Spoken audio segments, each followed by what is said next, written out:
उसको ढेर ज़्यादा सज़ा दी जाएगी। जो ब्राह्मण की हत्या कर देगा या ब्राह्मण की कोई चीज़ चुरा लेगा, उसको बहुत ज़्यादा सज़ा दी जाएगी। इसका पूरा ख़्याल रखा गया है इस किताब को लिखने वाले ने कि ब्राह्मण का वर्चस्व बना रहे और ब्राह्मण को दान दक्षिणा जो वो देता है, उसकी बहुत वाह।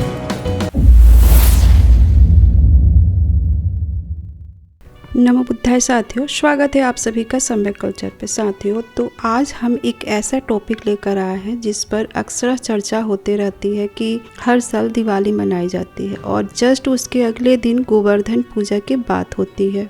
तो गोवर्धन पूजा दो तरह से मनाया जाता है। कुछ लोग गोवर्धन पूजा के दिन कलम दवात की पूजा करते हैं, जो कि एक खास जाति के लोग होते हैं।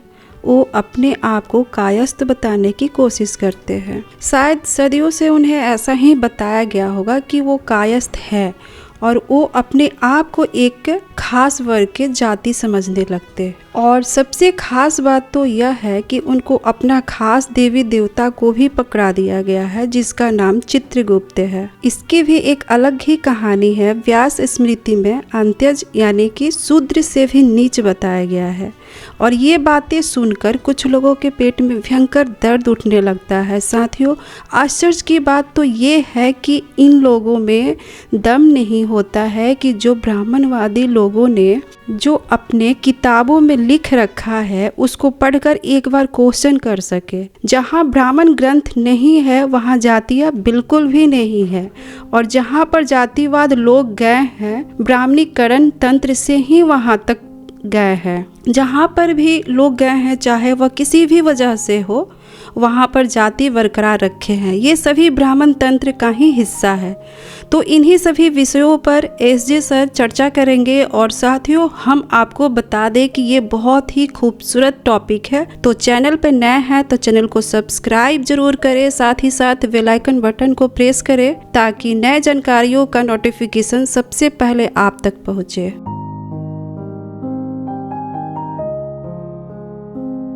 दोस्तों, इस स्ट्रीम जो है ये दूर तक जानी चाहिए और सभी लोगों को ये सच्चाई से अवगत होना चाहिए कि क्या क्या चीज़ है धर्म ग्रंथों में गपोड़ी गई हैं, गपोड़ कर रखी गई हैं और पब्लिक जो है मजबूर हो जाती है, क्योंकि सदियों से लोग अनपढ़ रहे हैं। जब आप अनपढ़ होते हैं, आपको जो साइंटिफिक अपना इतिहास नहीं पता होता है, तो आप किसी न किसी का मुंह देखते हैं कि कोई तो हमको कुछ बता दे कि हमारा ओरिजिन क्या है। और जो वहाँ पे बैठा हुआ गपोड़ी लाल गपोड़ देता है, उसी को लोग सच मान लेते हैं और उसी को पूजा पाठ करने के लिए पैसा हो जाता है, पूजा पाठ में टल्ली हो जाते हैं। तो चले हम लोग आगे बढ़ते हैं। इस सेशन को शुरू करने से पहले सबसे पहले तो हम उसकी चर्चा कर लेते हैं। श्रीमद् भागवत महापुराण में एक जगह चर्चा आई है कि इस जो महापुराण है इसमें एक नायक है। नायक का नाम वासुदेव कृष्ण है। और ये जो कृष्ण हैं उनके बारे में ऐसा बताया गया है कि वो यज्ञ करवाते हैं अपने लोगों से। तो जब यज्ञ करवा रहे होते हैं तो इंद्र नाराज हो जाता है और इंद्र उस समय सभी लोगों का देवी देवता है, अपने को सबसे ताकतवर देवी देवता मानता है। वो नाराज हो जाता है। नाराज होकर वो पानी बरसाने लगता है। आइए हम देखते हैं भागवत पुराण में क्या लिखा हुआ है। इसमें ये देखें, यहाँ पे ये पॉइंट आया हुआ है, चैप्टर 3 जो है उसी में आता है ये चर्चा। इसमें लिखता है कि भगवान श्री कृष्ण ने बढ़े हुए धन का सद्व्यय कराने की इच्छा से श्रेष्ठ ब्राह्मणों के द्वारा नंद बाबा से गोवर्धन पूजा रूप गोयज्ञ करवाया। ये पॉइंट जरा ध्यान दीजिएगा दोस्तों। इसमें क्या लिखता है कि बढ़े हुए धन मतलब बहुत सा जो फसल वगैरह बोते थे वहाँ के लोग और उनको बहुत ज़्यादा फायदा हो गया। फसल ही था उस समय कमाने का जरिया, या पशु पालना, यही सब था। तो बहुत ज़्यादा धन हो गया था, धन अधिक हो गया तो कृष्ण नाम का जो व्यक्ति है जो इस किताब में बताया गया है, वो एक निंजा तकनीक अपनाता है। क्या निंजा तकनीक अपनाता है कि यज्ञ करा देते हैं। धन बहुत अधिक हो गया है, धन का सद्व्यय बड़ा अच्छा से उसका उपयोग कर देते हैं। ये देखिए, श्री कृष्ण ने बढ़े हुए धन का सद्व्यय कराने की। अब सोचिए ये किताब कौन लिखा होगा। मुझे नहीं लगता है कि ये जो कृष्ण है उसने लिखा होगा या कृष्ण के किसी अनुयायी ने लिखा होगा।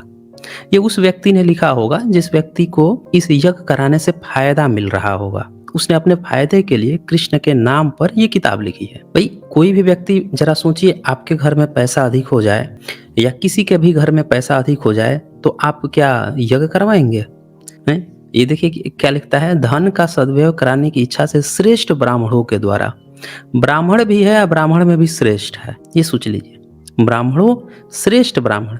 अरे भाई, जब ब्राह्मण कह दिया तो श्रेष्ठ लगाने की क्या जरूरत थी?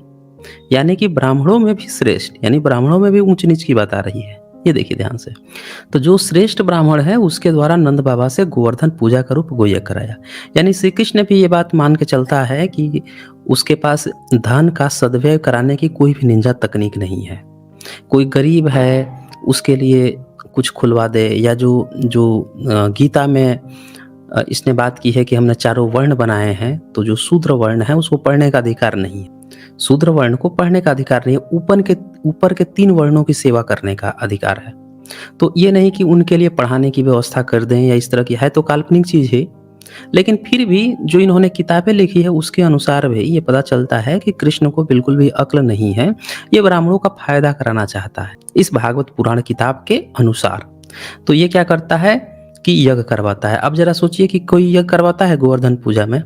अभी गोवर्धन पूजा होता है ना, सबसे ज्यादा गोवर्धन पूजा तो यूपी बिहार में ही होती है।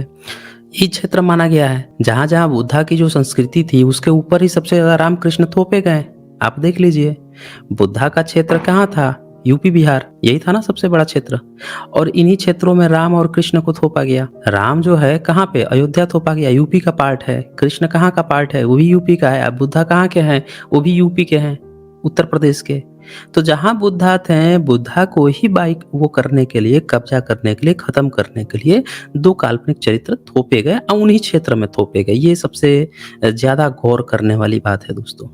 और दोनों को, चूंकि बुद्धा एक ऐसे किसान परिवार से थे जो थोड़ा सा कृषि वगैरह करता था, उस समय कृषि वगैरह करने से ही धन वगैरह अच्छा व्यक्ति बन सकता था, धन इकट्ठा कर सकता था। तो वो एक ठीक ठाक फैमिली से थे बुद्धा। बाद में हालांकि बाद के लेखकों ने उनको भव्यता दिखाने के लिए राजा, महाराज, सम्राट का बेटा तक लिखना शुरू कर दिया था, लेकिन सच्चाई यह है कि वो एक कृषक ही थे। यहाँ पे भी राम जो है, राम और कृष्ण को भी किसी ब्राह्मण नहीं दिखाया जा रहा है, उनको भी ठीक बुद्धा की ही कॉपी करके राजा का ही पुत्र दिखाया जा रहा है, या वहाँ के जो प्रधान होते हैं उनका पुत्र दिखाया जा रहा है। ये जरा कहानियों पे गौर कीजिएगा दोस्तों। काल्पनिक चरित्रों को किस तरह से बुद्धा का नाम गायब हो जाए उसके लिए पूरी तरह से कॉपी किया गया, उसी आधार पर, उसी तर्ज पर। वर्ण भी कहता है ना आके कि दही बुद्धा जो है क्षत्रिय थे। तो बुद्धा के समय क्षत्रिय तो कोई वर्ण होता नहीं था, 6 शब्द ही नहीं था, 3 शब्द ही नहीं था, तो कहाँ से क्षत्रिय होगा? और रामकृष्ण जो है इन दोनों को भी क्षत्रिय दिखाया जा रहा है। अब क्या हो गया कि ये देखें, ये तो हो गया। तो बुद्धा तो हमेशा कहें कि भाई आपको धन का सद्व्यय कैसे करना है, तो एजुकेशन सेंटर खुलवाते थे ये लोग, तरह तरह के, नालंदा विश्वविद्यालय, तक्षशिला विश्वविद्यालय, इतने सारे, अवंतिका, गुजरात का पता नहीं कितने विश्वविद्यालय खुलवा दिए लोगों को पढ़ाने के लिए।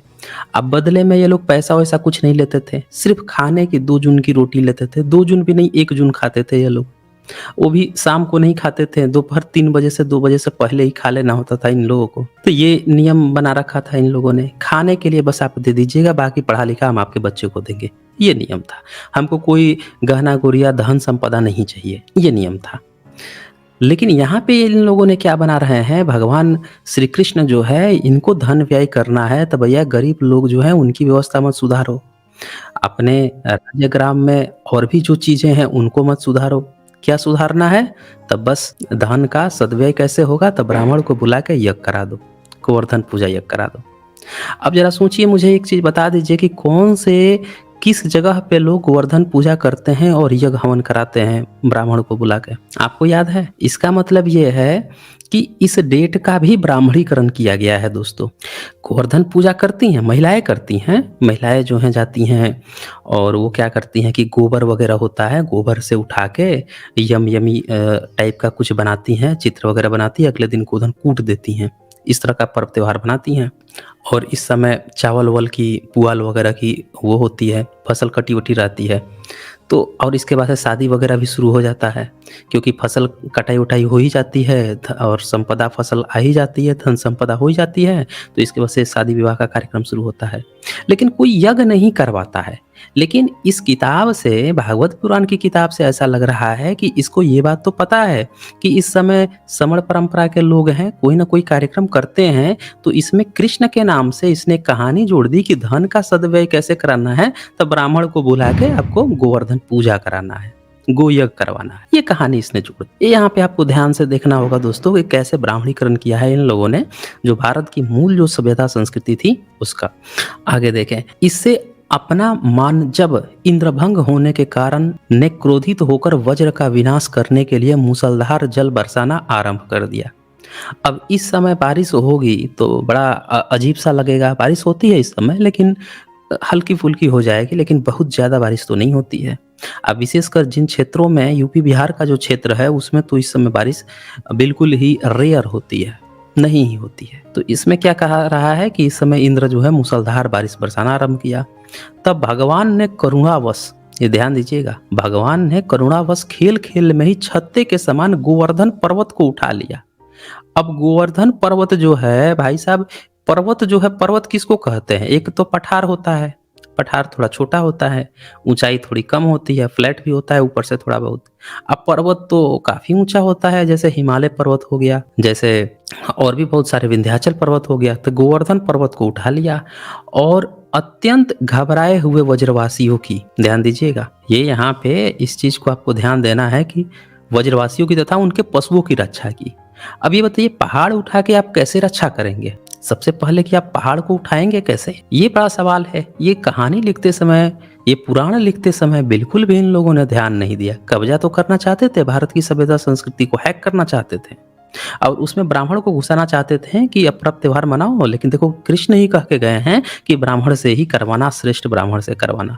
तो कर तो ये ब्राह्मणीकरण रहे हैं, लेकिन उसके चक्कर में इतनी कपोड़ गाथा बना दी, इनको पता ही नहीं था कि भविष्य में कभी साइंस का भी युग आ जाएगा, कभी लोग जो है फैक्ट चेकिंग नाम की भी कोई चीज आ जाएगी, इस बात की भी चर्चा करने लगेंगे कि नहीं नहीं, तुमने जो लिखा है वही अंतिम प्रमाण नहीं है। अब हम साइंटिफिक रूप से भी एनालिसिस करेंगे, हिस्टोरिकल रूप से भी एनालिसिस करेंगे कि सत्य है कि नहीं है, तर्क बुद्धि विवेक से भी खरा चेक करेंगे। इनको पता ही नहीं था, इन्होंने तो सोचा कि बुद्ध को खत्म कर देंगे तो तर्क करने की बात ही खत्म हो जाएगी।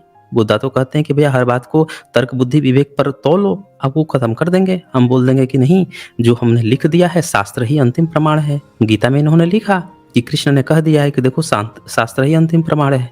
इस तरह से तमाम ब्राह्मण ग्रंथों में इन्होंने लिखा है कि शास्त्र ही अंतिम प्रमाण है। तो लोग जो है तर्क बुद्धि विवेक अपनाना ही छोड़ देंगे, बस जो ब्राह्मण ने कह दिया लिख दिया वही अंतिम सत्य है मान लेंगे। लेकिन इनको पता नहीं था कि जमाना बदल भी सकता है, तो इन्होंने ऐसी ऐसी गप्पा हाँक दी। अब जरा सोचिए, ऐसी गप हाँकने के बाद से ये इमेज इस तरह की बनती है। यहाँ पे सारे लोग हैं इनके, कृष्ण के जो काल्पनिक कहानी है उसमें जो कृष्ण है, इनके जिस जगह पे रहते हैं यदुवंशी लोग ये रहते हैं, और यहाँ पे दिखाया जा रहा है कि एक पहाड़ है, उसको सीधे ऐसे उठा लिया है और कानी उंगली पे, जो कनिष्ठ उंगली होती है, लिटिल फिंगर जो होता है, उससे उठा लिया है। जरा सोचिए दोस्तों, एक पहाड़ को जब आप जाइएगा उखाड़ने के लिए, तो आपने देखा होगा कि इस्लाम के लोग बहुत मजाक उड़ाते हैं कि उसमें लिखा है कि ऊपर से पहाड़ लाके ऊपर से ठोक दिया कि जमीन इधर उधर हिल डुल रही थी तो मतलब स्थिर हो जाए। यही बात वेदों में भी लिखी है, मतलब एग्जैक्टली ये नहीं लिखी है, उसमें ये लिखा है कि पृथ्वी बड़ा इधर उधर हो रही थी, हिल डुल रही थी, तो इंद्र ने कपाती पृथ्वी को स्थिर किया। पुराणों में भी लिखा है कि, महाभारत में खुद लिखा है कि पृथ्वी जो है बड़ा इधर उधर हिल डुल रही थी, तो ब्रह्मा कहता है वासुकी नाग से कि एक काम करो, तुम नीचे जाओ और नीचे जाके पाताल लोक में जाके अब पृथ्वी को अपने फन पर रख लो, बड़ा हिल डुल रही है, कपा रही है। तो इस सारे के सारे एक ही जगह से कॉपी किए हैं। अब यहाँ देखिए कि पहाड़ जो है जमीन के नीचे होता है, जमीन के नीचे होता है। तो जब जमीन के नीचे होता है तो जितना ऊंचाई आपको ऊपर दिखता है, ऐसा नहीं है कि ऊपर से किसी ने लाकर रख दिया, नहीं, वो जमीन के नीचे भी होता है ना। आप बीच में से कैसे काटेंगे? आप बीच में से काट ही नहीं सकते हैं। कोई सोचे कि जो सरफेस है वहीं से हम पहाड़ को उखाड़ के ऊपर खड़ा कर दे, हो ही नहीं सकता। आप उसको उठाओगे भी तो नीचे उसकी जड़ से उखड़ेगा, जैसे पेड़ होता है। आप सोचोगे कि पेड़ को आप उखाड़ते हो तो नीचे से उखड़ता है ना, जड़ सहित उखड़ता है ना। वो हो सकता है कि कुछ जड़ नीचे ही रह जाए, लेकिन जड़ भी तो उसका हिस्सा है, तो उखड़ेगा। तो पहाड़ को बीच में से उठाना ही पॉसिबल नहीं है दोस्तों। अन्ना कृष्ण के पास ऐसी कोई निंजा टेक्निक थी कि लाके रेती छैनी हथौड़ा से वहीं से काट के बराबर एकदम सरफेस और सीधे हॉरिजॉन्टली जो है उठा दिए ऊपर अकानी उंगली पे। अच्छा, दूसरी बात कि मान लीजिए कि किसी तरह से उन्होंने उठा भी लिया बीच में से, काट कूट के कोई तरीका अपना लिया, मान लेते हैं उठा लिया बीच में से, तो भी आप कानी उंगली से पहाड़ को नहीं खड़ा कर सकते। क्योंकि आपने टाइटैनिक मूवी देखी होगी। टाइटैनिक में क्या हुआ था, बीच में से टूट जाता है जहाज जो है। एक हिस्सा जब पानी में धंसता है तो दूसरा हिस्सा जो है बर्दाश्त नहीं कर पाता है, बीच में से टूट जाता है दो हिस्से में।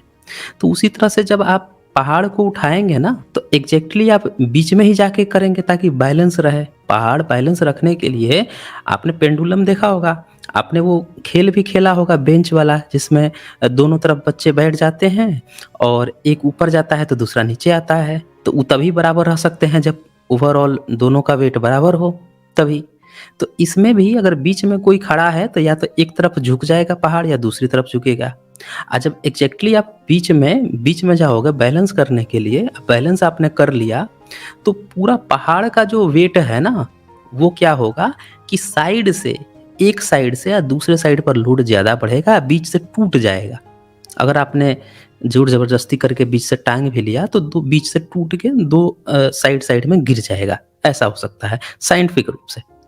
तो ये जो लोग भी साइंटिफिक रूप से स्टडी किए होंगे उनको मेरी बातें समझ में आ रही होगी।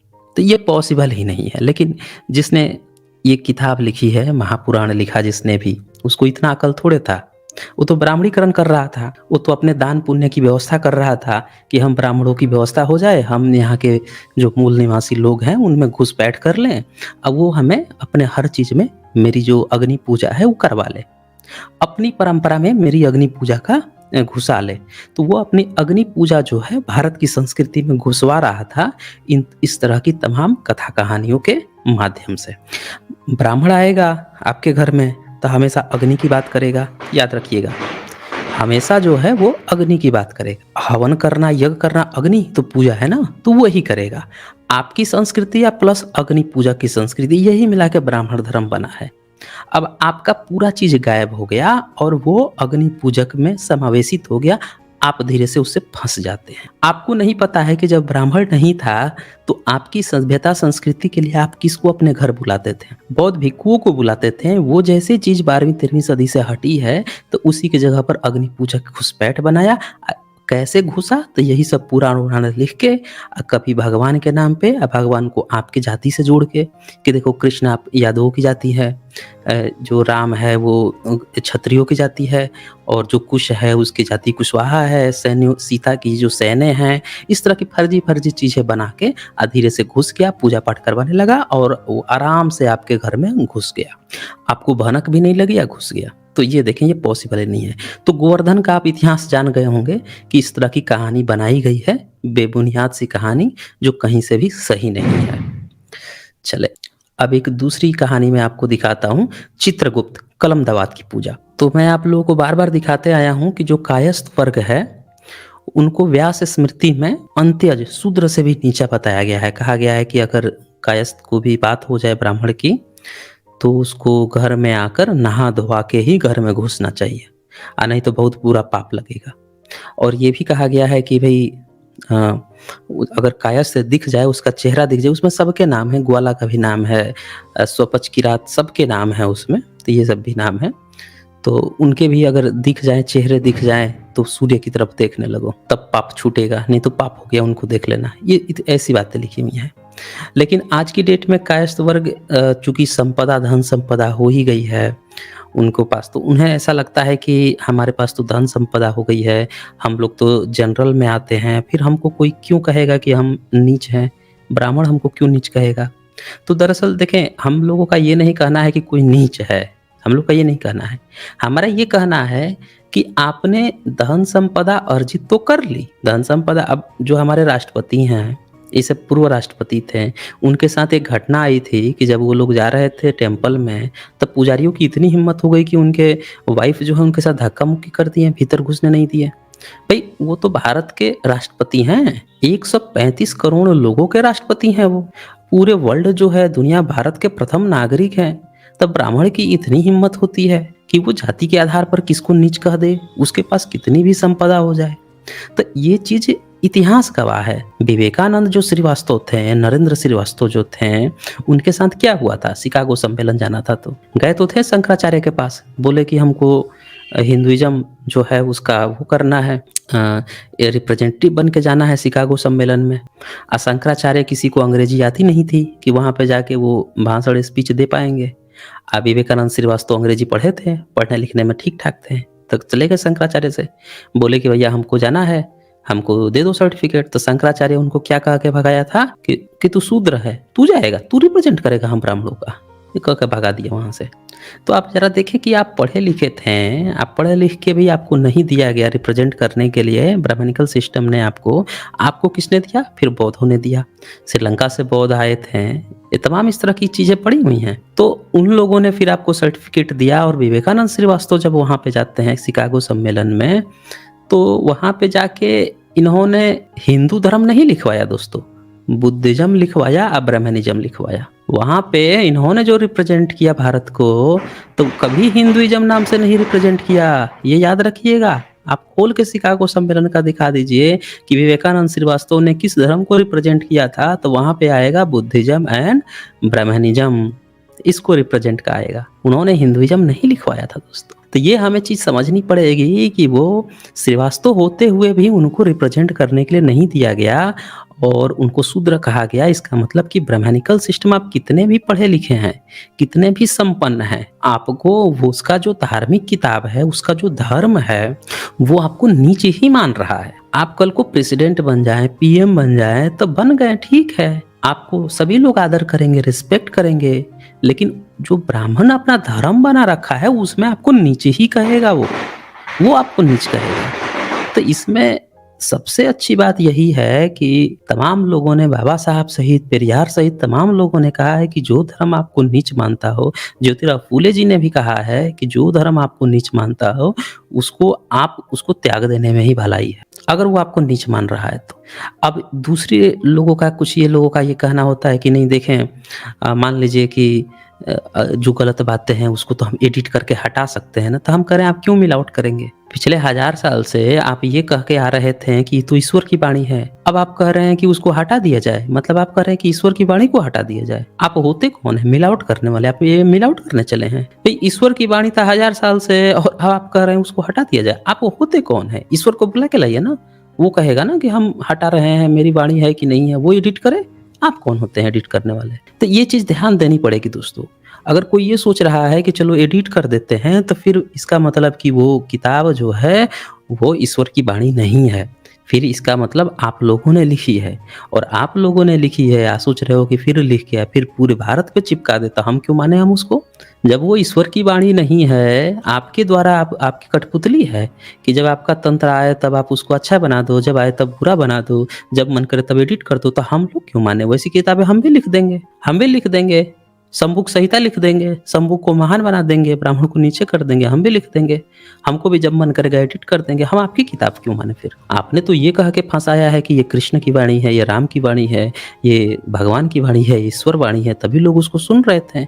अब कह रहे हो कि खराब चीज को हटा देना चाहिए, खराब चीज मिलावट हो गई है, तो मिलावट हो गई तो पूरा किताब फेंको। फिर हमको किसी भी बात पर विश्वास नहीं है, या तो ईश्वर को बुलाओ, ईश्वर आके उसको सर्टिफिकेट दे। तो ये चीजें हमें समझनी पड़ेगी। अब गरुड़ पुराण जो है, इसको जब आप खोलिएगा तो इसमें चित्रगुप्त नाम का एक कैरेक्टर है जिससे श्रीवास्तव समाज को जोड़ दिया गया है।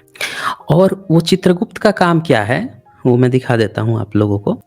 इसमें का जब आप 3rd चैप्टर पढ़ेंगे गरुड़ पुराण का, तो इसमें यहाँ पे एक आता है, यहाँ पे चित्रगुप्त की बात आती है। वो मैं ये देखिए, ऊपर सबसे ऊपर लिखा है यम यातना का वर्णन, फिर आगे लिखा है चित्रगुप्त द्वारा श्रवणों से प्राणियों के शुभाशुभ कर्म के विषय में पूछना। तो यहाँ पे आप देख रहे हैं कि इसमें जो चित्रगुप्त आ रहा है, एक चरित्र आ रहा है, इसी चरित्र को जोड़ दिया है इन लोगों ने श्रीवास्तव समाज से। अब ये गरुड़ पुराण पूरा फर्जी पुराण है, इसको मैं अभी आपको थोड़ा सा दिखा के बता देता हूँ कि कैसे ये फर्जी है और कितना फर्जी है। अब पूरा उल्टा है। अगर आप कृष्ण को जैसे गोवर्धन पूजा देखें, ये कितना शरारतपूर्ण ढंग से खेला गया है। एक ही दिन में कृष्ण का गोवर्धन पूजा भी कराया जा रहा है और चित्रगुप्त को भी। दोनों के सिद्धांत बिल्कुल उल्टे हैं, दोनों के बिल्कुल 180 डिग्री उल्टे हैं। कैसे उल्टे हैं?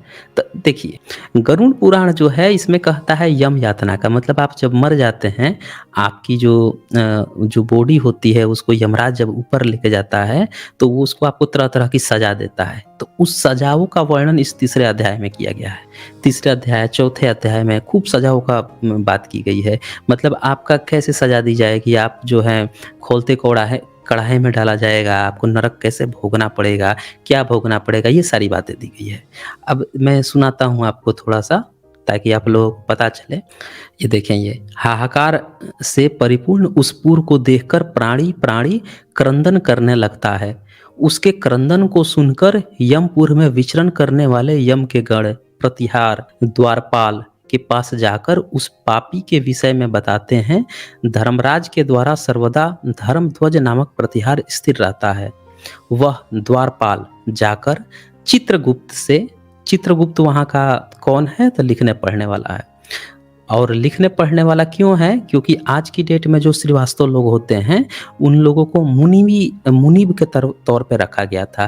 पहले इनको शूद्र से नीचे मानता था, ब्राह्मण धर्म में इनको नीचे ही रखा गया।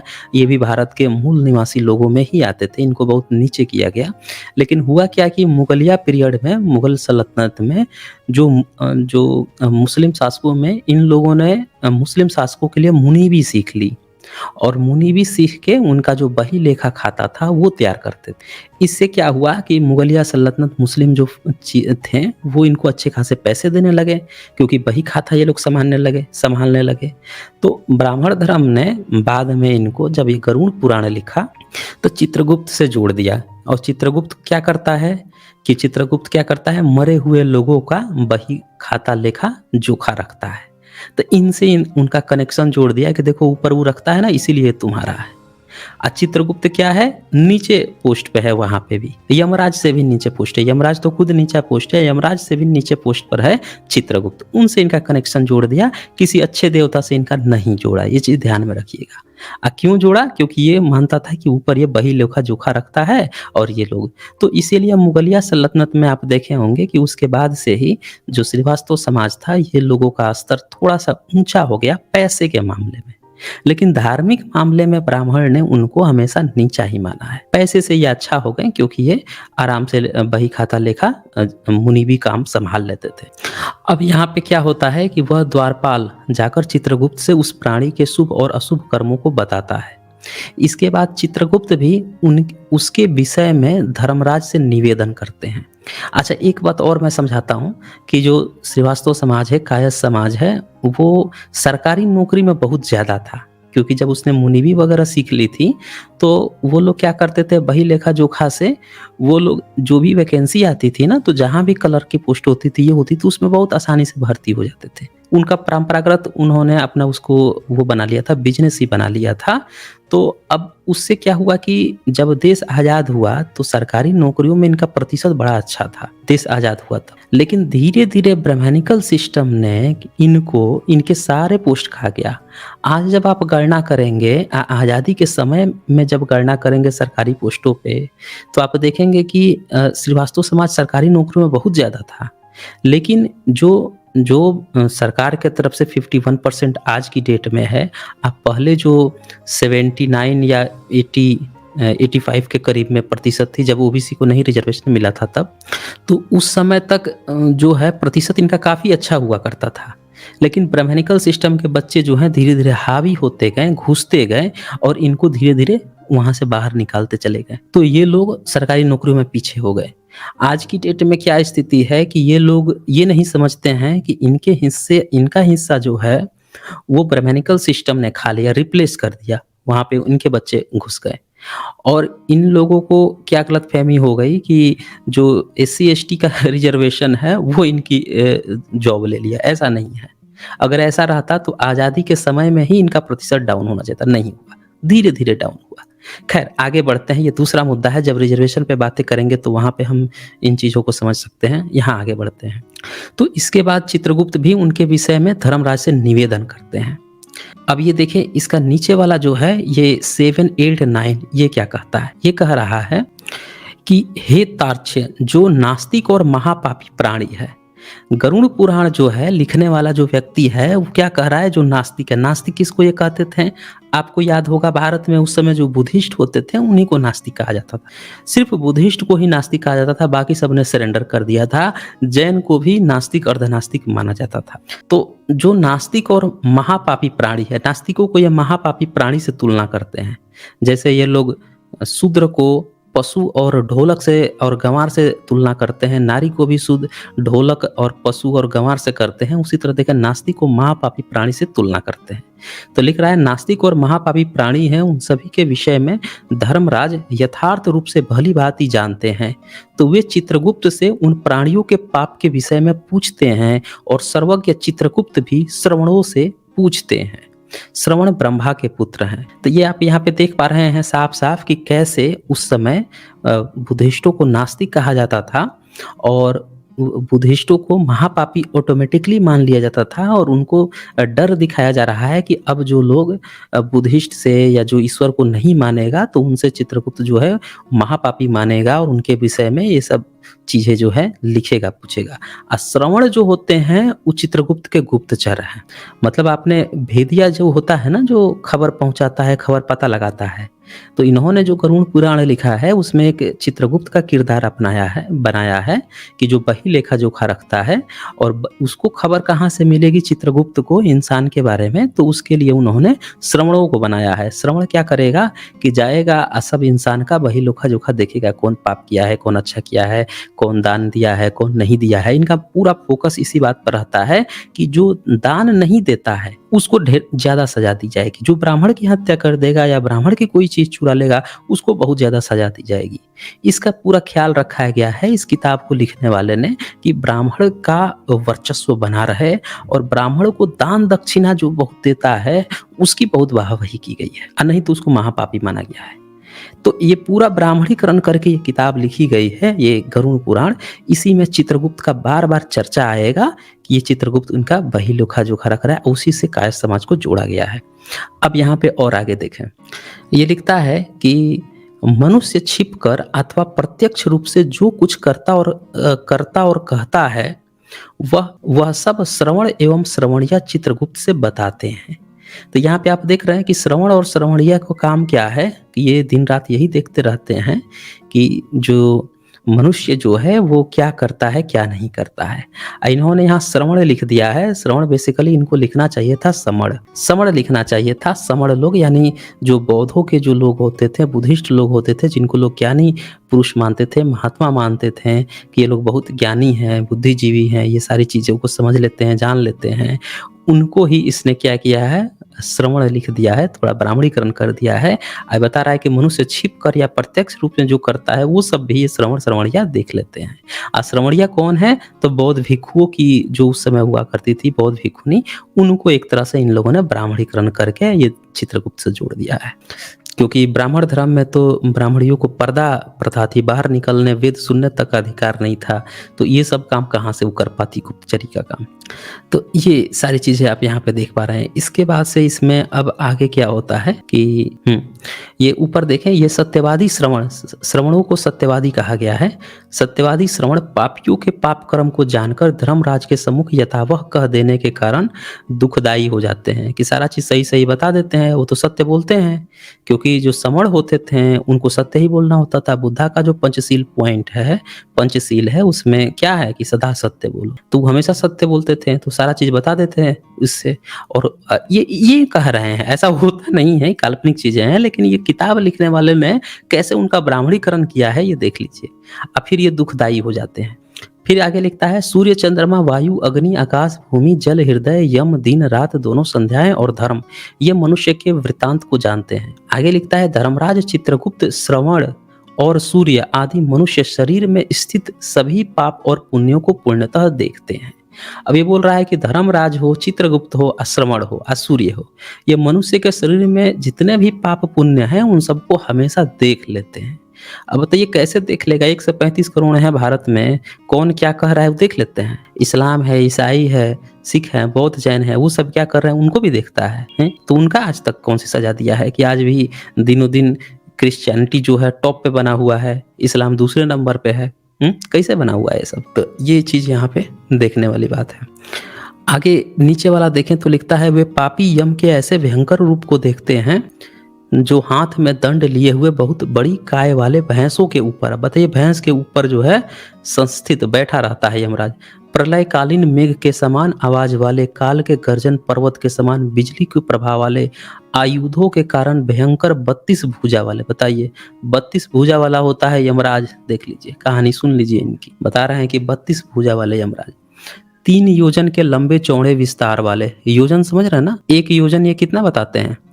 8 से 12-14 किलोमीटर बताते हैं ना। तो देखिए 3 योजन, सोच लीजिए इतना लंबा चौड़े विस्तार वाले, बावली के समान गोल नेत्र वाले, बड़ी बड़ी दाढ़ों के साथ भयंकर मुख वाले, लाल लाल आंखों वाले, लंबी नाक वाले।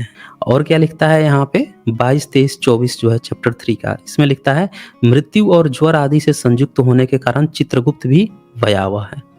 अब ये चित्रगुप्त जो है उसका बता रहा है कि वो कैसा है। वो तो यमराज था ऊपर वाला, चित्रगुप्त कैसा है? तो मृत्यु और ज्वर आदि से संयुक्त, यानी जो बुखार है मृत्यु होने की कगार पे, उससे संयुक्त होने के कारण चित्रगुप्त भी बड़ा भयानक टाइप का है। मतलब इसको भी एक भयानक टाइप का बना दिया और छोड़ दिया कैश। तो यही तुम्हारा कैश लोग आज भी उनकी पूजा कर रहे हैं, चित्रगुप्त पूजा कर रहे हैं। मतलब एक बार भी थोड़ा सा फैक्ट चेकिंग नहीं करते हैं कि भैया हम हैं इंसान, जब यमराज होता नहीं है, आए मृत्यु वगैरह ये सब होता है नहीं, ये कहाँ से, कैसे हमारा पूर्वज कैसे हो जाएगा? कौन बताया हमको? अगर ये होता है, आज भी लोग मरते हैं, इस तरह की चीज होती है, तो आके भैया दिखा जाओ, बात कर जाना। बाप है तो उसको डर क्या है बेटू से बात करने में? है मुंह छुपा के बैठा ऊपर, कहाँ कौन सा डर है उसको? अरे एक बार बात तो कर जा, दिखा तो जा, अपना प्रूफ तो दे जा। तो ब्राह्मणिकल सिस्टम ने अपनी ब्राह्मणी किताबों में गपोड़ गप हाँकी है, आइए लोग आंख मूंद के फॉलो कर रहे हैं। उसी में व्यास स्मृति में उनको नीच भी बता दिया, तो भी फॉलो किए जा रहे हैं। आगे देखें, यम के समान भयानक सभी दूत उनके समीप पापियों को डराने के लिए गरजते रहते हैं। उन चित्रगुप्त को देखकर भयभीत होकर पापी हाहाकार करने लगता है। बताइए इतना भयानक है चित्रगुप्त कि इसको देखकर जो पापी लोग है हाहाकार करने लगता है। दान न करने वाला वह पापाता कांपता है और बार बार विलाप करता है। सुन लीजिए, ध्यान से देखिएगा क्या लिखा है। दान न करने वाला वह पापात्मा कांपता है। मतलब जो दान नहीं किया है, किसको नहीं दान किया है? ब्राह्मण को नहीं दान किया है। यानी कि ये किताब एक ब्राह्मण ने लिखी है कि अगर उसको दान कोई नहीं कर रहा है तो उसकी हवा खराब हो जाएगी, जब मर के जाएगा ऊपर। अब बार बार विलाप करता है। तब चित्रगुप्त यम की आज्ञा से क्रंदन करते हुए और अपने पाप कर्मों के विषय में सोचते हुए उन सभी प्राणियों से कहते हैं। क्या कह रहा है? अरे पापियों, दुराचारियों, अहंकार से दूषित हो, तुम अविवेकियों ने क्या पाप कमाया है? काम से, क्रोध से तथा पापियों की संगति से जो पाप तुमने किया है वह दुख देने वाला है। फिर हे मूर्खजनों, तुमने वह पाप कर्म क्यों किया? पूर्व जन्म में तुम लोगों ने जिस प्रकार अत्यंत हर्षपूर्वक पाप कर्मों को किया है, उसी प्रकार यातना भी भोगनी चाहिए। इस समय यातना भोगने से क्यों पंडरमुख हो रहे हो? आगे क्या लिखता है? तुम लोगों ने बहुत से पाप किए हैं, वे पाप तुम्हारे दुख के कारण हैं, इसमें हम लोग कारण नहीं है। मूर्ख हो या पंडित, दरिद्र हो या धनवान, सबल हो या निर्बल, यमराज सभी से समान व्यवहार करने को कह गए हैं। चित्रगुप्त इस प्रकार के वचनों को सुनकर वे पापी अपने कर्म के विषय में सोचते हुए निश्चित होकर चुपचाप बैठ जाते हैं। अब यहाँ पे ध्यान दीजिएगा दोस्तों कि एक ही दिन में गोवर्धन पूजा, एक ही दिन में ये कलमदवात पूजा हो रही है। यहाँ से एक चीज तो आपको साफ हो गई होगी कि कृष्ण जो बोल रहा है वो ठीक उल्टा बोल रहा है। क्योंकि कृष्ण क्या कह रहा है अपने गीता में कि आत्मा जो होती है मरने के बाद से शरीर से आत्मा निकलती है और उसको न डुबोया जा सकता है, न काटा जा सकता है, न जलाया जा सकता है, न भिगोया जा सकता है। ये सब कह रहा है ना कृष्ण आत्मा के बारे में। और यहाँ पे क्या दिखाया जा रहा है कि मरने के बाद से आत्मा जो है जाके यहाँ पे वो बातचीत कर रही है, हाहाकार मचा रही है, उसको दुख दर्द हो रहा है, वो अपना कर्म याद कर पा रही है। हो गई ना उल्टी बात। भाई कृष्ण जो कह रहा है कि आपने जो कर्म किया है उसके अनुसार नेक्स्ट वो जन्म लोगे, बर्थ लोगे, पुनर्जन्म की बात कर रहा है। और यहाँ पे क्या कह रहा है कि आत्मा जो है मर के और पाप भोगने जा रही है, ऊपर कर्मों का फल लेने जा रही है। तो भाई ये अलग अलग ब्राह्मण लिख के अगोटी फंसा लिए आपस में। भाई ये ऐसा कैसे हो सकता है? आत्मा पर जब किसी चीज का असर नहीं है तो कैसे इसका कैसे असर आ गया इस पाप का, कि हाहाकार मचा रहा है, रो रहा है और दुख भोगने के लिए। और देखिए आत्मा को ये कौन कौन सा दंड देते हैं, अभी सब लोगों को पूरा क्लियर हो जाएगा कि कैसे एक दूसरे को ये काट रही हैं। एक ही दिन दोनों पूजा कर रहे हैं, एक दूसरे के विपरीत विचारधारा। आगे ये लिखते हैं, इसके बाद में निर्दयी दूत उन्हें पीटते हुए कहते हैं। बताइए आत्मा को ये पीट रहे हैं निर्दयी दूत। क्या कर रहे हैं? हे पापी, महान घोर और अत्यंत भयानक नरकों में चलो। यम के आज्ञाकारी प्रचंड और चंडक आदि नाम वाले दूत एक पास से दूसरे बांधकर नरक की ओर ले जाते हैं। आगे क्या लिखता है? वहां जलती हुई अग्नि के समान प्रभाव वाला एक विशाल वृक्ष है। लो भाई साहब, वहां वृक्ष भी है। वृक्ष है यानी कि वहां जमीन भी होगी, जमीन होगी यानी कि वहां ग्रेविटेशन भी होगा। अब वृक्ष है यानी कि वहां पे ऑक्सीजन और हवा प्रचुर मात्रा में होगी, नाइट्रोजन भी होगा, क्योंकि नाइट्रोजन के बिना तो पेड़ आगे बढ़ ही नहीं सकता है। पानी भी होगा, सारा व्यवस्था होगा। तो भैया ये कहाँ पे है? ये लिखने वाला व्यक्ति को ग्रेविटी तो पता नहीं होगा। एक तो आसमान बताता है कि आसमान में इसके ईश्वर रहते हैं, और दूसरा कल्पना क्या कर रहा है उस जगह का कि वहाँ पेड़ है, वहाँ पे क्या है, और सुनिए विशाल वृक्ष है जो 5 योजन में फैला हुआ है। लो भाई साहब, 5 योजन में फैला दिया। अगर मिनिमम 8 किलोमीटर भी मान ले, 8 से 14 किलोमीटर है ना इनका योजन, तो 8 पचे 40 किलोमीटर में फैला हुआ। लीजिए भाई साहब, हो गया ना इनकी कपोड़ का था शुरू। तथा 1 योजन ऊंचा है, मतलब 8 किलोमीटर ऊंचा पेड़ है। लीजिए सुन लीजिए, उस वृक्ष में नीचे मुख करके उसे सांकलों से बांधकर वे दूत पीटते हैं। अब ये जो व्यक्ति है जो लिख रहा है गरुड़ पुराण, उसको तो पता ही नहीं है कि जब ग्रेविटी होगा, जब पेड़ पौधा है, हवा पानी सब है, तो ईंट और घर और भी होगा। उसको नहीं पता है। उसको क्या मिल रहा है कि पेड़ है, बहुत बड़ा पेड़ है, पेड़ में ही बांध के लोगों को, जो लोग जाते हैं उनको बांधा जाता है। अब आज से 20 साल पहले का आंकड़ा मैं बताता हूँ कि एक दिन में 25,000 लोग मरते थे या 50,000 बच्चे जन्म लेते थे। अब 2 करोड़, मेरे ख्याल से 2 करोड़ या 2.5 करोड़ जो है बच्चे एक साल में भारत में जन्म लेते हैं। तो जरा इसी से आंकड़ा आप ले लीजिए।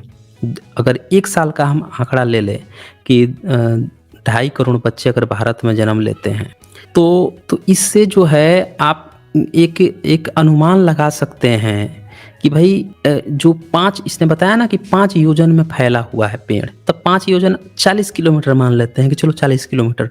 अब बताइए 40 किलोमीटर में एक साल में जो लोग मरेंगे, मान लीजिए 1 करोड़ लोग मर गए भारत में एक साल में, तो क्या वो 1 करोड़ लोग जो हैं उतने एरिया में आ जाएंगे? 40 किलोमीटर के अंदर में आ जाएंगे? बताइए। और 2 साल में 2 करोड़ हो जाएंगे। ये तो केवल भारत का आंकड़ा मैं बता रहा हूँ।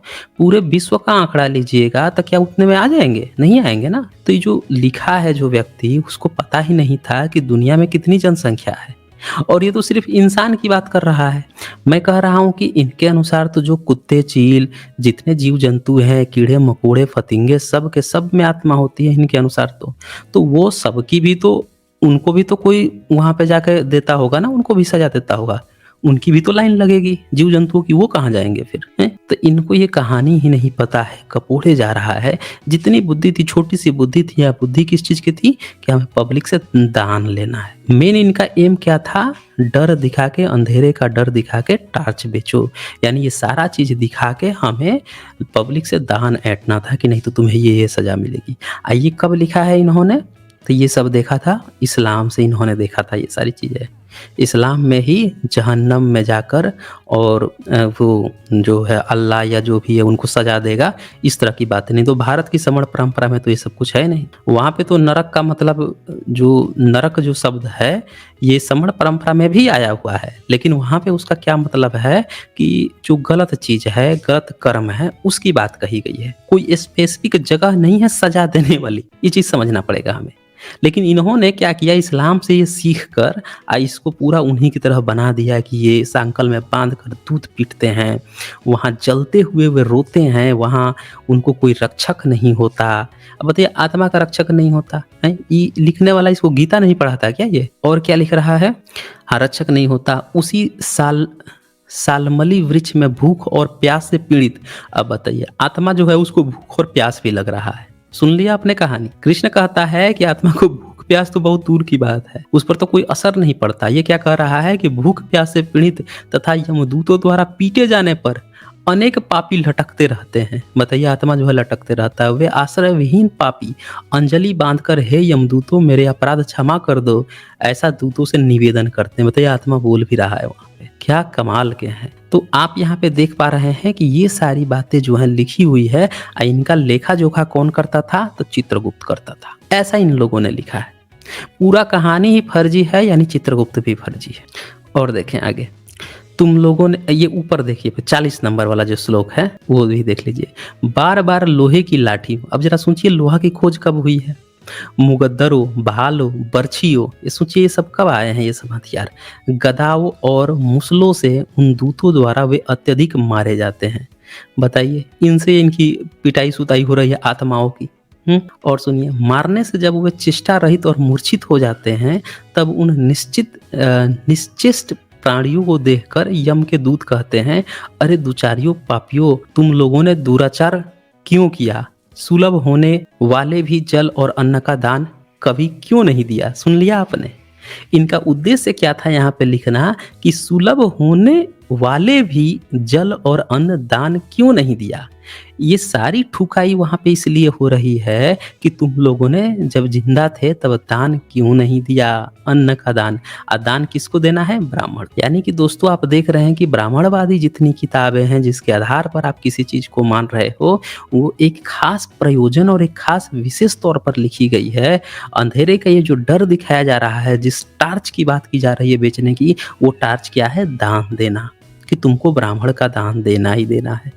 इसीलिए गांव के लोग आज भी आप देखेंगे कि ब्राह्मण को देखते ही पाए लागू पंडित जी, पाए लागू पंडित जी, आप पंडित जी खा के जाइए, पंडित जैसा नखरा दिखाएगा उसको खूब करते हैं। क्यों?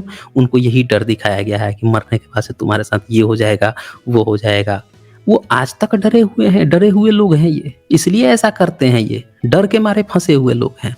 और सुनिए आगे 41, 42, 43, तुम लोगों ने आधा ग्रास भी कभी किसी को नहीं दिया और न ही कुत्ते तथा कौवे के लिए बलि ही दी। सुन लिया आपने?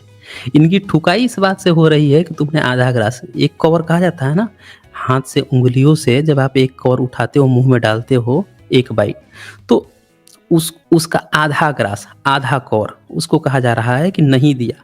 कहा जा रहा है कि तुमने कुत्ते को कौवे के लिए भी बलि नहीं दी, कुत्ता और कौवे के लिए भी बलि नहीं दी। बलि की भी बात आ रही है। अतिथियों को नमस्कार नहीं किया और पितरों का तर्पण नहीं किया। पितरों का तर्पण करने का मतलब, जब पितरों का पिंड दोगे तो ब्राह्मण को उसमें भी देना पड़ता है, तो हर जगह ब्राह्मण का ही फायदा है। और देखिए, यमराज तथा चित्रगुप्त अतिथियों को नमस्कार, अतिथि मतलब यहाँ कौन है अतिथि? तो ब्राह्मण। ब्राह्मण ही तो अतिथि बन के जाएगा ना, उसको देखते ही पाँव लागू पंडित जी, पाँव लागू पंडित जी करना है। तभी तो ये आज भी पाँव लागू पंडित जी करते हैं। सारा चीज लिखा हुआ है किताब में दोस्तों। जो जो एक्टिविटी गांव के लोग किए गए हैं, ये सारा डर इन्हीं किताबों से बेचा गया है, फर्जी किताबें लिखकर। कोई भी काम जो है बिना शास्त्र में लिखे हुए नहीं होता है दोस्तों। ये देख लीजिए कहाँ कहाँ से अब इनकी चोरी पकड़ी जा रही है। और क्या लिखता है इसमें? यमराज तथा चित्रगुप्त उत्तम ध्यान भी नहीं किया। सुन लीजिए, यमराज तथा चित्रगुप्त का उत्तम ध्यान भी नहीं किया। अब सोचिए, और उनके मंत्रों का जप नहीं किया जिससे तुम्हें यह यातना नहीं होती। तो अब यहाँ पे आप देख रहे हैं कि यमराज और चित्रगुप्त का ध्यान करना है। तो ये श्रीवास्तव समाज जो है, कायस्थ समाज जो है, सक्सेना वगैरह सब आते हैं इसमें, इनको क्या दिखा दिया गया कि चित्रगुप्त की तुम्हें पूजा करना है तो तुमको यातना वहां नहीं मिलेगी। इनको भी लाभ दिखा दिया गया।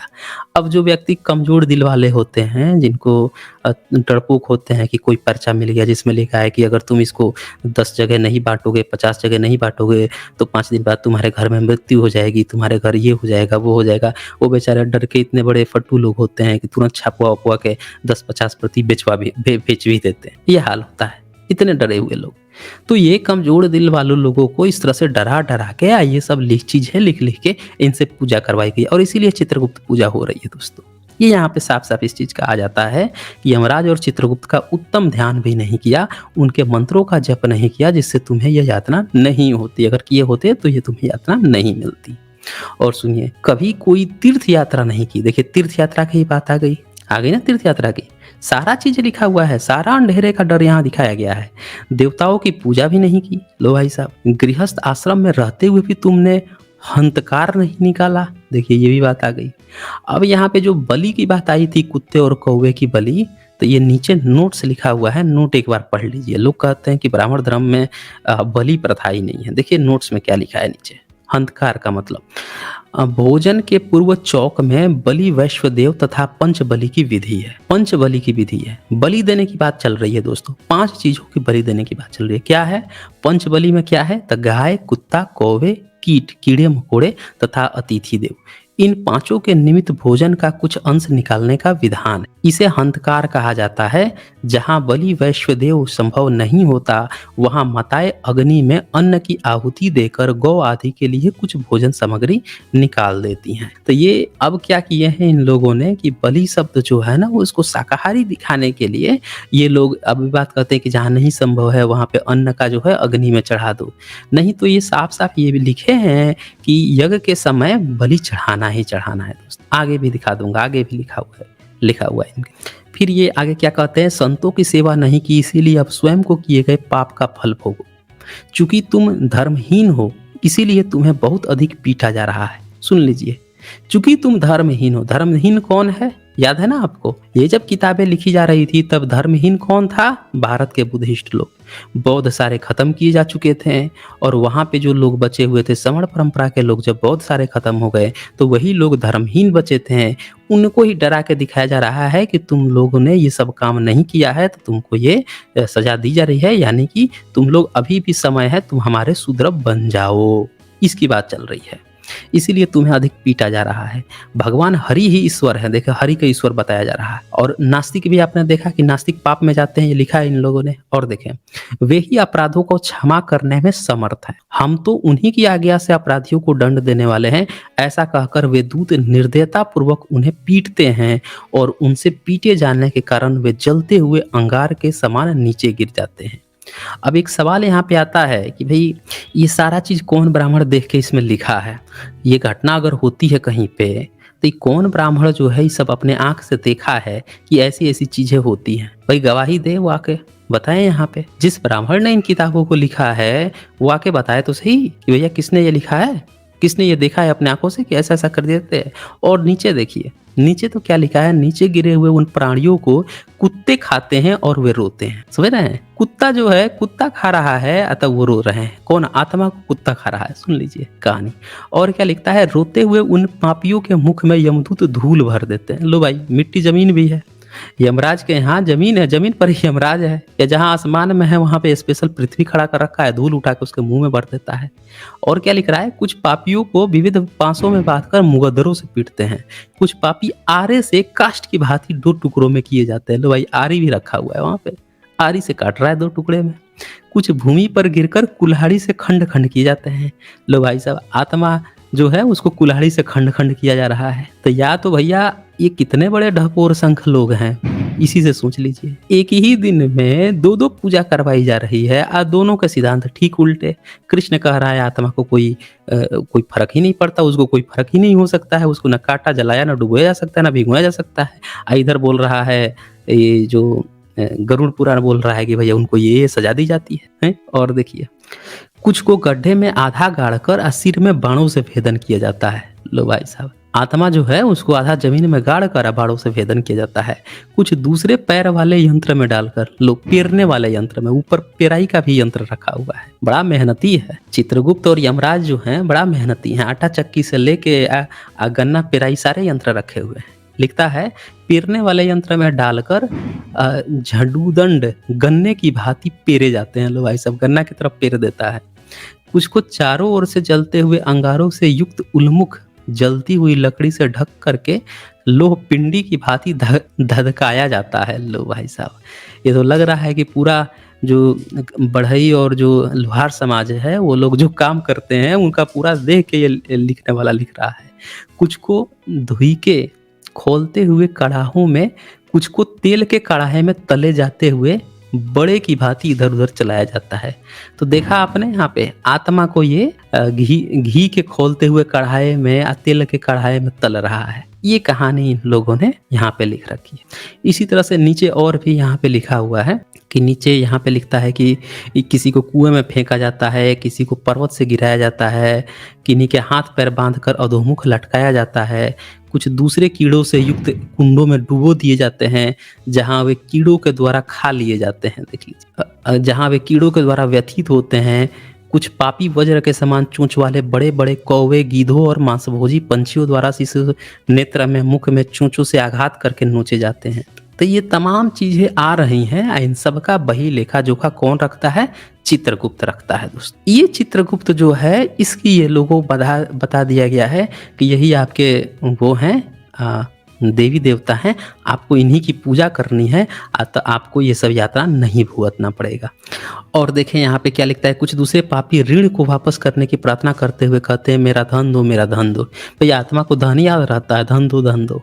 यमलोक में मैंने तुम्हें देख लिया है, मेरा धन तुमने लिया है। नरक में इस प्रकार की बात करते हुए पापियों के अंगों से सणसियों द्वारा मांस नोचकर, लो भाई साहब, सणसियों द्वारा मांस नोचकर यमदूत उन्हें देते हैं। इस प्रकार उन पापियों का सम्यक प्रताड़ित, ये देखिए सम्यक शब्द भी इस्तेमाल कर लिया इसने। सम्यक जो है, सम्यक प्रताड़ित, अरे सम्यक प्रताड़ित कभी नहीं करते, सम्यक अच्छाई करते हैं। ये मैंने क्या कहा कि सारी किताबें ब्राह्मणीकरण की गई है। यहाँ का जो सम्यक प्रथा थी, सम्यक जो कल्चर था, उसी का ब्राह्मणीकरण करने के लिए, इसीलिए ये उन शब्दों का प्रयोग कर लेते हैं। यम की आज्ञा से यमदूत खींचकर तामिश्र आदि घोर नरक में फेंक देते हैं। तो ये सारी बहुत सारी बातें आई हैं इनमें, और भी इनमें नरक में तरह तरह के जो भुगतने की बातें हैं। ये देखिए, यहाँ चित्र देखिए, नरक का चित्र भी बकायदे गीता प्रेस गोरखपुर जो है, आप देख सकते हैं, किताब खरीद के पढ़ सकते हैं। उसमें ये सारे चित्र आपको देखने इन लोगों ने बनाया है कि ये रौरव नरक है, इसमें इंसान ऐसे हो जाता है। रौरव नरक है लेफ्ट साइड वाला, राइट साइड वाला महारौरव नरक है। 21 तरह के नरक बताए गए हैं इसमें, जो है 21 तरह के नरक बताए गए हैं। नाम भी दिया होगा, ये यहाँ पे लिखा है ना, 62, 63, 64 में 21 तरह के नरक। कौन कौन से? तामिस्त्र, लोह शंकु, महारौरव, सालमली, रौरव, कुडमल, कालसूत्रक, पुति मुतिक, संघात, लोहितोंद, सविश, संप्रतापन, महानिरय, काकोल, संजीवन, महापत, अवीची, अंधतामिस्त्र, कुंभिपाक, संप्रतापन तथा तपन। ये 21 नरक हैं। लीजिए भाई साहब, ये कौन ब्राह्मण ने लिखा है, उसको पकड़ के लाइए, उसका वाईफाई एंटीना पकड़ के पूछिए उनसे कि भैया तुझको ये कैसे सभी पता चला। पूछिए ना उनसे, एक बार देख के आया था क्या अपने आंख से? 21 तरह का नरक पूछना पड़ेगा आपको। ये चित्र भी इन लोगों ने बना दिया, ये देखिए। ये इस तरह का डर दिखा दिखा के इन लोगों ने साथियों लोगों से अपना ब्राह्मण धर्म स्थापित किया है। और देखिए ये नेक्स्ट चौथा अध्याय में ये देखिए क्या लिखता है, वचन देकर जो ब्राह्मण को यथार्थ रूप दान नहीं देता है और बुला करके जो व्यक्ति नहीं है ऐसा कहता है, वे दोनों सदा वैतरणी में निवास करते हैं। वैतरणी एक नदी बताई गई है कि जब आप जाओगे वहाँ पे तो बीच में वैतरणी नदी पड़ेगी या उसमें फंस जाओगे। क्यों? अगर आप वचन दिए हो ब्राह्मण को दान देने का, उसको आप नहीं दे रहे हो दान, तो समझ रहे हैं। आगे लिखता है, जो स्वयं दी हुई वस्तु को अपहरण कर लेता है, दान देकर पश्चाताप करता है, जो दूसरों की आजीविका हरण करता है, दान देने से रोकता है, यज्ञ का विध्वंस करता है, कथा भंग करता है, क्षेत्र की सीमा हरण कर लेता है, जो गोचर भूमिका जोतता है, वह वैतरणी में पड़ता है। सुन रहे हैं आप? ब्राह्मण के किसी भी कार्य में अगर कोई विघ्न देता है तो वैतरणी में फंस जाता है। समझ रहे हैं? ये लिखा हुआ है। इसीलिए ये लोग ब्राह्मण ये तक लिख दिया कि जहाँ ब्राह्मण अपनी गाय को चराता है उस जगह को आपको जोतना भी नहीं है, छोड़ दो उसको, वो जिंदगी भर वो चराएगा उसमें, आपका ही जमीन क्यों ना हो, नहीं जोतना है उसको, फसल नहीं बोना है, अगर वहाँ वो अपनी गाय छोड़ दिया है चरने के लिए। तो ये तक लिख दिया है। ये सब किताबें लिख लिख के आप समझ सकते हैं कि ये जितने भी डरपोक लोग थे, धर्म के नाम पर जितने भी डरपोक लोग बनाए गए, इन लोगों ने किस तरह से ब्राह्मण को इतना ऊंचा बनाया, क्योंकि उसने अपनी किताब में हर जगह इस तरह की बातें लिखी। बाकी किसी अन्य धर्मों में इतनी गपोड़ता नहीं मिलती है उसके पृष्ठ की। मुझे जहाँ तक मुझे जितनी जानकारी है, मैं अन्य धर्मों की किताबों में कहीं नहीं देखा मैंने कि वो अपने किसी पृष्ठ को इतनी वाहवाही देते हों। लेकिन ब्राह्मण धर्म में इतनी जो वाहवाही ब्राह्मण ने दी है, इसी कारण से ब्राह्मण से ये लोग फंसे हैं, इसीलिए जातिवाद है दोस्तों। और ये किताबें जब तक लोग नहीं पढ़ेंगे तब तक वो फंसे रहेंगे। और सुनिए आगे क्या लिखता है। वेद प्रतिपादित यज्ञ के अतिरिक्त अपने लिए पशुओं की हत्या करने वाला, देखिए ये शब्द यहाँ पे, वेद प्रतिपादित यज्ञ के अतिरिक्त, यानी कि आपको पशुओं की हत्या करना है, कब करना है, तो वेद प्रतिपादित जो यज्ञ हो रहा है, जहाँ पे वेद का यज्ञ हो रहा है, वैदिक यज्ञ हो रहा है, वहां पे आपको पशुओं की हत्या करोगे वो जायज है। ये साफ साफ लिख रहा है गरुड़ पुराण भी। इसके अतिरिक्त आप पशुओं की हत्या करोगे तो वो जायज नहीं है, वो फिर हराम है। हलाल कब है, जब आप वेद प्रतिपादित यज्ञ करोगे। और क्या लिखता है, ब्रह्म कर्म से च्युत, मांस भोजी, मद्य पीने वाला, उच्छृंखल स्वभाव वाला, शास्त्र के अध्ययन से रहित, वेद पढ़ने वाला शूद्र, कपिला दूध पीने वाला शूद्र, यज्ञोपवीत धारण, ये सारी बातें जो हैं आप यहाँ पे देख रहे हैं, सब आपको पता चल रहा होगा कि ब्राह्मण ने अपनी कितनी वाहवाही कराई है। और आगे क्या लिखता है, ये सभी तथा इसी प्रकार के बहुत निषिद्धाचारण करने में उत्सुक तथा शास्त्र विहित कर्मों को त्यागने वाला मूर्जन वैतरणी में गिरते हैं। तो ये पूरा वैतरणी का इन्होंने बना रखा है कि वैतरणी नदी में फंस जाते हैं। इसी में एक और कहानी आती है साथियों, लगे हाथ वो भी आप लोगों को मैं बता ही देता हूँ। अच्छा, एक चीज और देख लीजिए, चौथा अध्याय में ही नीचे वाला ये जो है उसमें भी आ गया है, ये वेद की निंदा करने वाले नास्तिक, मर्यादा का उल्लंघन करने वाले, ये सुन लीजिएगा, वेद की निंदा करने वाले नास्तिक, मर्यादा का उल्लंघन करने वाले कंजूस, ये सब क्या होते हैं, तो नरकों में गिरते हैं। ध्यान दीजिएगा दोस्तों, इन्होंने लिख दिया है कि नरक में कौन गिरता है, तो जो वेद की निंदा करने वाला है। अब बताइए, नास्तिक जो है, नास्तिक को इन्होंने लिखा है कि नास्तिक जो है हमेशा नरक में गिरता है। और नास्तिक ये किसको कहते थे दोस्तों, आपको याद होगा, बौद्धों को ये नास्तिक कहते थे। यानी इन्होंने, लोग कहते हैं ना कि कैसे ब्राह्मणिकल सिस्टम से जो समण परंपरा के लोग थे कैसे ब्राह्मणों के चक्कर में फंस गए, तो दोस्तों इसी कारण से फंस गए। इस्लाम भारत में आया और यहाँ के लोग स्वाभिमानी थे, ये इस्लाम को थोड़ा सा उल्टा लगता था, यार वो सब कैसा मानता है, क्या करता है, क्या करता है, हमारा अपना धर्म है, हम नहीं मानेंगे उसका। तो अब यहाँ पे बौद्ध भिक्खु रहे नहीं, अब इनको अपना उस ओरिजिनल धर्म पता नहीं है, तो ब्राह्मणवादियों ने ये फर्जी किताबें लिख के उनको कहा कि ये हमारा धर्म है, और लोगों के पास कोई ऑप्शन था नहीं, इस्लाम में जाना नहीं चाहते थे, ईसाइयत उस समय आया नहीं था। और सिख मार्ग में जब गुरु नानक और सिख के गुरु हुए तो उधर की तरफ लोग आकर्षित हुए थोड़ा बहुत, जो नॉर्थ इंडिया में थे, पश्चिम नॉर्थ इंडिया में जो थे उधर के लोग थोड़ा आकर्षित हुए। अब बाकी पूरा देश खाली पड़ा हुआ था, तो इसीलिए ये लोग ब्राह्मणों की इस गपोड़ में फंस गए। ये फर्जी चीजें धीरे धीरे मानने लगे, ऑप्शन न होने के कारण। दोस्तों ऐसा नहीं है कि हमारा कभी धर्म था, और चूंकि पढ़ने दिया नहीं, बोल दिया इसने, धर्म में ही नियम बना दिया कि सिर्फ ब्राह्मण पढ़ेगा पढ़ाएगा, तो कोई पढ़ा ही नहीं, ऑप्शन भी नहीं था, तो वही मानने लगे। इस कारण से इस गपोड़ पंथी में लोग मध्यकाल से धीरे धीरे फंसने लगे, आज भी फंसे हुए हैं, नहीं पढ़ रहे हैं। तो ये भी लिख दिया इसने डराने के लिए, देखें, स्त्रियों, छोटे बच्चों, नौकरों तथा श्रेष्ठ जनों को छोड़कर एवं पितरों देवताओं की पूजा का परित्याग करने को भोजन करते हैं, वे नरकगामी होते हैं। ये लिख दिया कि श्रेष्ठ जनों को छोड़कर, श्रेष्ठ जन कौन है, ब्राह्मण है, इन सब को छोड़कर अगर आप जो है ये पूजा पाठ है, देवताओं की पूजा पाठ का अगर नहीं मानते हो तो भी आप नरक में जाओगे। आपने देखा होगा कि ये जितने भी कृष्ण को मानने वाले जो कपूरी लाल इस्कॉन वाले हैं, इनकी कई जो एक दो तो ऐसे हैं जो साइंस जर्नी एक्थफोद लिखते हैं, अब बोलते हैं हम इत्खौन वाले हैं, इत्खौन वाले, हले लामा हले कृष्णा वाले हैं, वो बंदे जो है नरक की बात करते हैं। वो लगता है गीता पढ़े नहीं है ढंग से। गीता में क्या लिखा है कि कृष्ण कहते हैं कि जो तुम्हारा जो कर्म है इसी के फल अनुसार अगला जन्म लोगे। वो लगता है कि बीच के कंफ्यूज हैं। गीता तो वैसे ही कंफ्यूज बुक है, वो खुद उसको नहीं पता है कि क्या बात कर रहा है। वो कभी कहता है स्वर्ग जाओगे या कभी कहता है नरक जाओगे, उसको भी नहीं पता है ठीक से कि वो कहना क्या चाह रहा है, उसकी फिलॉसफी क्या है।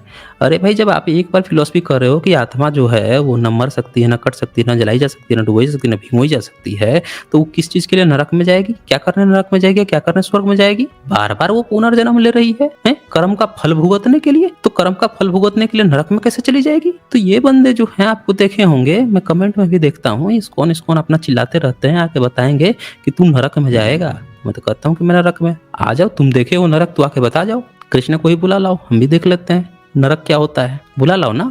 या तो गीता की फिलॉसफी ही दिखा दो, उसमें कहाँ नरक का कौन सा कॉन्सेप्ट दिया गया है, आत्मा को आत्मा कैसे उसको नरक में डाला जाता है, आत्मा पर क्या प्रभाव पड़ता है, वही आके साबित करते हैं। तो ये बड़े कंफ्यूज टाइप के, बेवकूफ टाइप के लोग हैं जो खुद अपनी फिलॉसफी जो है, अपनी ही फिलॉसफी को जहां मन करे वहां उल्टी तरह से बता देते हैं। आप पब्लिक इनको कैच नहीं कर पाते। अगर आप इस बात को मानते हो, पुनर्जन्म को, इस बात को मानते हो कि आत्मा नाम की कोई चीज होती है, तो वो वैसे ही नरक जो है, नरक का कंसेप्ट वैसे ही फेल हो जाता है, वैसे ही गलत हो जाता है।